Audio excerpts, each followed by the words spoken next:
Wins and losses, you analyze what went down, you analyze your lead up into the bout, your preparation, what went wrong, what went right.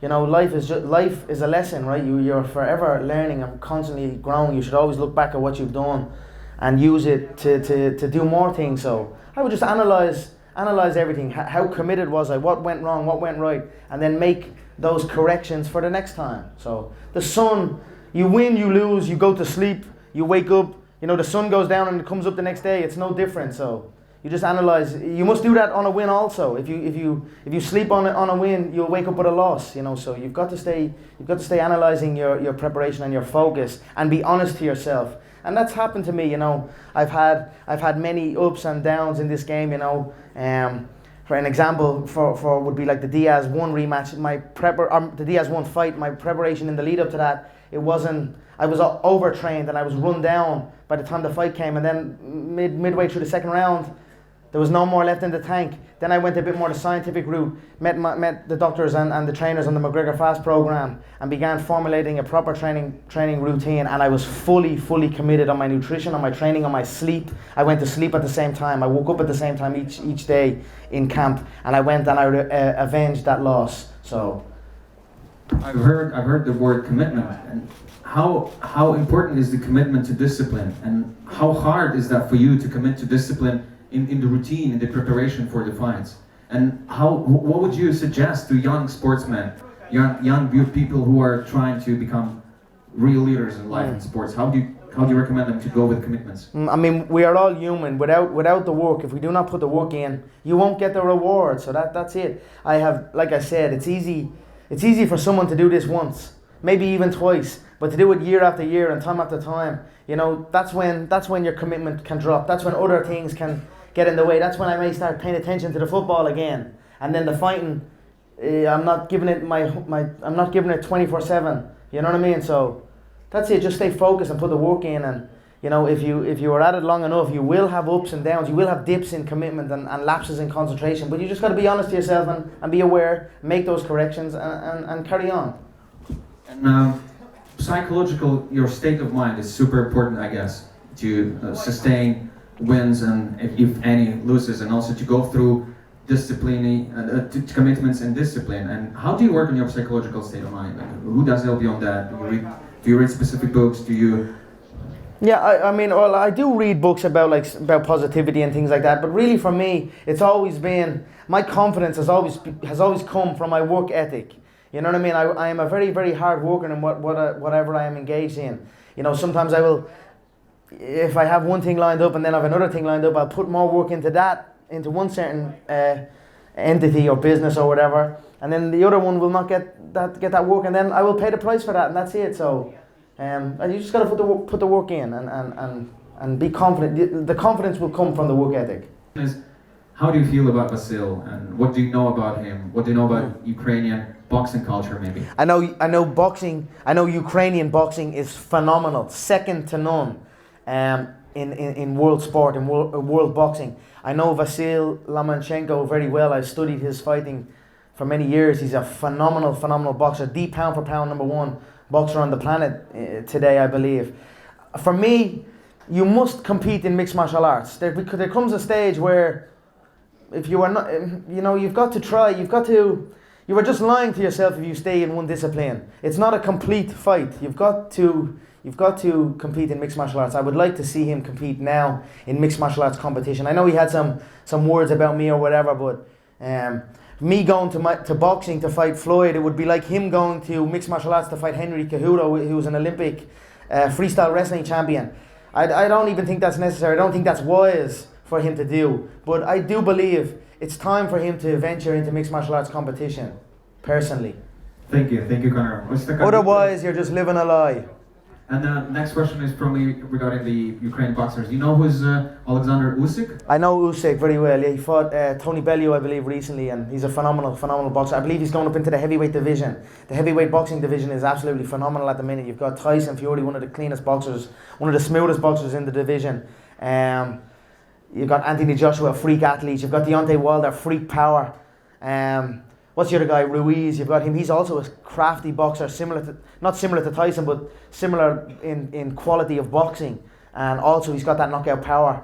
So the heavyweight division, and now you've got Usyk as well going in there. The heavyweight division in boxing is very, very exciting at present, and I'm enjoying watching it.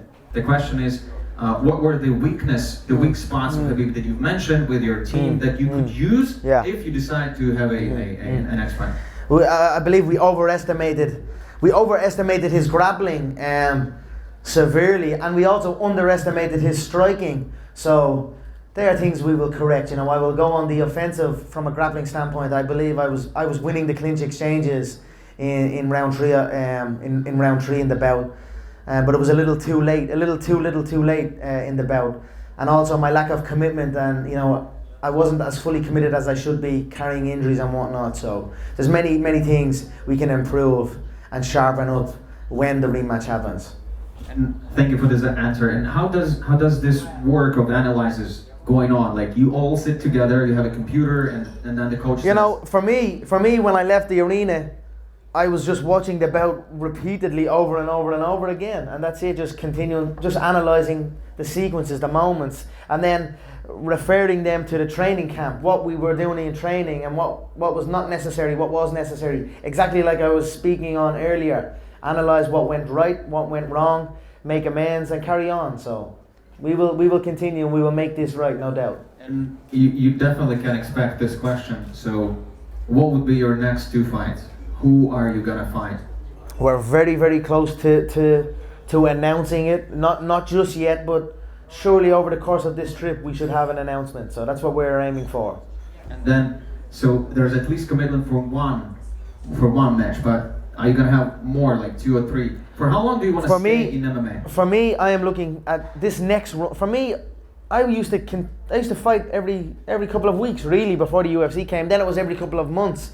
Now the politics of the prize got involved, and it's almost, I fight one and then I go off. I do not like that. You can't be like that in this game. I must continue. You know, consistency is another word. You know, you must be consistent. So once we get the first one done, and when we get past the politics of this, I will continue to go. I've faced very little damage inside the octagon, so I'm eager to get going and continue. Like, if I look at the run I had up to Eddie Alvarez when I won the second world title, it was consecutive bouts, bout. So I went into that Eddie Alvarez fight sharp, aware, fully prepared.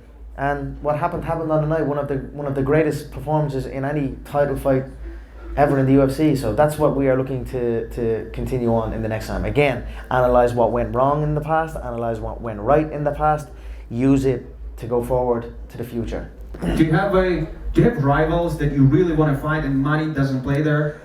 I actually, funny enough, I just want to compete now. I was trying to get the December 14th card. For whatever reason, they've been holding me back. I'm giving them dates. I'm saying I want to fight this date, this date, this date, and this date in a row. And we had opponents selected and everything, and they're just making it very difficult for me for whatever reason. So now I'm kind of in a position where I'm actually I'm attempting to set up an event, a charity event. So I will compete. I've done this before in my hometown, but I've done it under boxing, in an amateur boxing event in my old boxing club, Crumlin Boxing Club. But I want to do it in mixed martial arts competition also. Create an event, find an opponent, compete, zero prize. I do not care about the prize. The prize is in my home. I have 5 prizes in my home that I seek to get. I've got them. I just want to compete now. I want to come back. I want to get sharp. I want to show the best of myself. You know what I mean? And continue to climb. So that's what I'm seeking to do. So we are looking to do that sometime in December. Hopefully have a charity mixed martial arts event for 0 prize. The prize will go to charity. So that's what we are aiming for. So. And to add on to that, is there anyone like maybe Party Match can assist me in that? Maybe we can set this up. You know, that's what we are looking to do. Nothing got to do with anyone. Just a charitable bout where I compete for my fans. The fans are eager. The lady said, "We miss you," and it's been so long since you fought. I agree, it has been so long, and it's not good. It's not applicable to the game.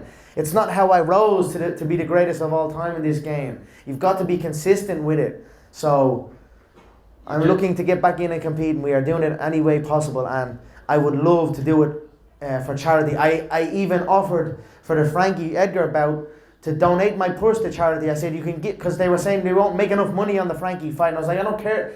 like, don't worry about me, give my purse to charity, but for whatever reason it's being made difficult. But like I said, we're almost there, so it's never easy with this crowd. Yeah. Thank you for sharing that. So now we're going for the predictions. Masvidal versus Diaz. I think Diaz beats him. He's got crisper boxing, way more experience, and I think Masvidal has had a good run. He's on a 2-fight win streak. The game is very forgetful. I believe our sport is. I think Diaz has enough in it to do him. I think he's in a better space. You've got to factor in that. What kind of space is the fighter in? Because everyone's the best on their day. You know what I mean? So I think Diaz beats him.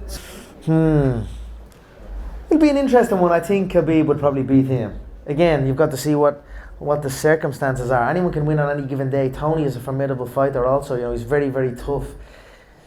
He does go down. He does get dropped. His guard has been passed. He's been mounted by a lesser fighter. So I would favour Khabib in that bout. Now, Henry Cejudo, that's the right name? Yeah. And Valentina Shevchenko. I'd go Valentina Shevchenko. We can't put 10,000 on that, right? We can't put 10,000. That's not going to happen. But I tell you what, that Shevchenko, that woman, the Shevchenko sisters, are phenomenal fighters. But Valentina is unbelievable. One of the greatest female fighters there ever was. So, I would say Valentina with the length and the range and the dangerous strikes would probably spark Henry. Fighting the winner of Masvidal Diaz and Khabib Ferguson. I designed that bad motherfucker belt. I actually designed that. I signed off on the design of how they are creating that belt. So most certainly that belt was brought into fruition, brought to life because of me, the real bad motherfucker. So most certainly one of those men is on my radar.